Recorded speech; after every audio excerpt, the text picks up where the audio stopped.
Welcome, fellow Stardust. Are you ready for a scare? I see you've come back for more. If you're new here, buckle up. And thank you all for joining me today.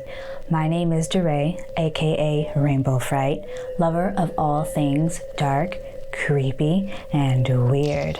Today's film review will be on body horror Contracted. Samantha, we could go away together, just you and me, have a little time just for one another.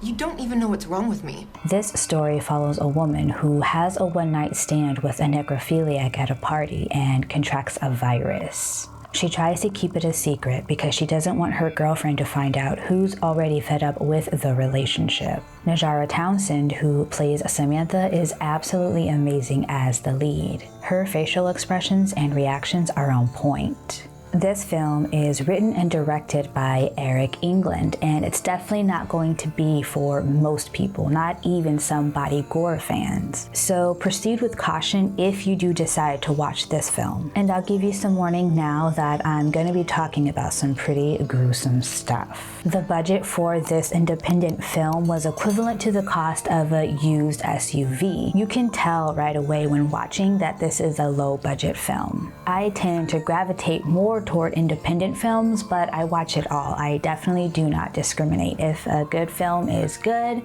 it's good. But it is cool to see what filmmakers can do on such a tiny budget. At least for me as a filmmaker, it's pretty interesting. So, in the opening scene of the film, we see somebody having sex with a corpse. And thank goodness Eric England chose to only show the foot of the corpse. Through sound and different motions, we get the idea. In the next scene, we're introduced to Samantha at a party. At the party, we quickly learn that she is in a relationship with a woman and that is something new for her, being with a woman. They're clearly going through a rough patch, but Samantha remains hopeful and tries to get her girlfriend to meet her at the party. After getting really drunk, Samantha meets BJ, the necrophiliac.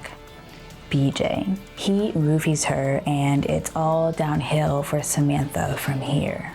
On day one, post this one-night stand, she has really bad cramps at dinner time, but doesn't think much of it. On day two, she wakes up in a pool of her own blood. She goes to the bathroom to clean up, and she's also got these dark black veins all over her abdomen. And here the writing gets a little bit annoying because to clean up, she puts in a tampon and then gets in the shower. That's just not how it's done. Now, realistically, if somebody were to wake up in a pool of their own blood with black veins on their abdomen, they would more than likely go straight to the hospital to get checked out. So while we're trying to exist in a realistic world, we're definitely living in a fantasy at this point. Samantha just continually gets worse and worse with each minute. She's never given a chance to learn how to live with an ailment before discovering another one. You can tell that she suspects that her one-night stand might have something to do with what's going on with her. But instead of quickly going to go get checked out, she keeps it a secret, hoping that it doesn't get back to her girlfriend, who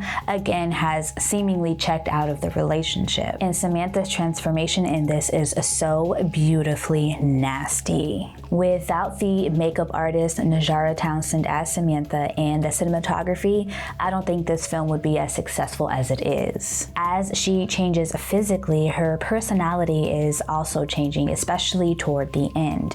This film gets me thinking about The Fly and Teeth. While this film might have inadvertently warned its audiences about the dangers of unprotected sex, it's a new take on the virus genre. The story is unique, even though the fear of STDs, breakups, and necrophilia aren't. Eric England said that this was the smallest film he had ever made with the quickest turnaround time. He whipped up the script in March and they were shooting in May. It took them 15 days to shoot and 11 of those days were makeup days. It would take the makeup artist 3 hours to apply Samantha's makeup. Some of the shots had to be timed just perfectly because where she had blood in her eyes, they would use a blood eye drop that would dissolve pretty quickly. Eric lovingly calls this film a backyard home movie. He wrote around locations that he already had access to, and he wrote the parts for people that he had already worked with and who he knew would be willing to work on this film. The only two actors that he hadn't worked with before were Samantha and her mom. His co-producer Matt Mercer is the one who introduced him to Najarra Townsend. When Eric met Najarra at a coffee shop, he knew immediately that he wanted to have her as the lead. Even though she already knew the story, he was afraid to show her the script, fearing that she would walk away. But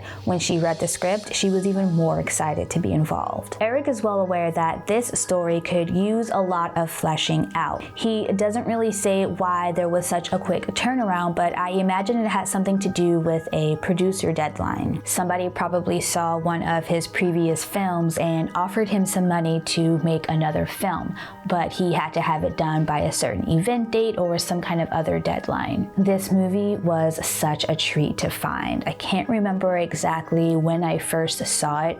It had to have been like 6 or 7 years ago. And I'll say it again, my favorite kind of scares are those that play on real life. Being roofied and raped by a necrophiliac is an absolute nightmare. And on top of that, to have contracted something from someone like that, I'm good. I don't need to exist no more, VD or not. In Samantha's case, it is taken to the extreme. We get to see this beautiful woman slowly turn into something that is hard to even look at. So I know I've given out some small spoilers, but here are some even bigger ones.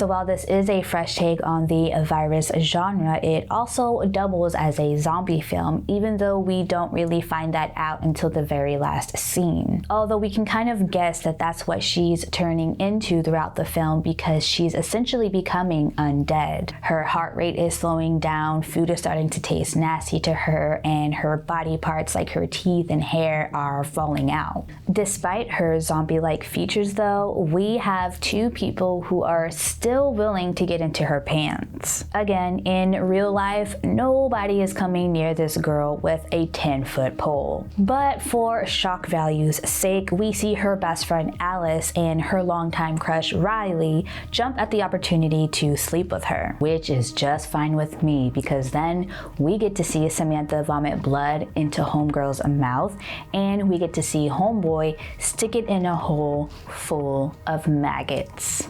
Yum.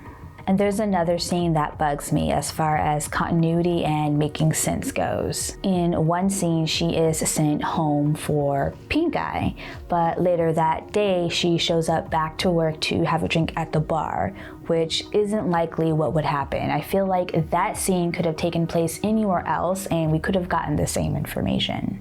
Overall, this film is highly entertaining. There is something extreme happening throughout the entire film. There's no waiting around for the good parts. So if you're up for something new and for some amazing makeup effects, you can find this one on YouTube and rent it on Amazon as well. I give this one 4 rainbow skulls out of 5. Well, thank you all for joining me again today. I'll be back next week with a subscriber request film review of Cabin in the Woods. If you'd like to have your film put in the drawing, all you have to do is subscribe and put your film in the comments section. And I'll be back tomorrow with another episode of True Crime and Nails, and we'll be talking about Chris Watts. I've got some updates for you. And if you like this video, please hit the like button and share it with a friend. And if you want to join the Rainbow Fright Freight Train, go ahead and hit that subscribe button along with the notification bell. That way you'll get notified every Thursday and Friday when I upload more videos like this. All right, y'all. Peace.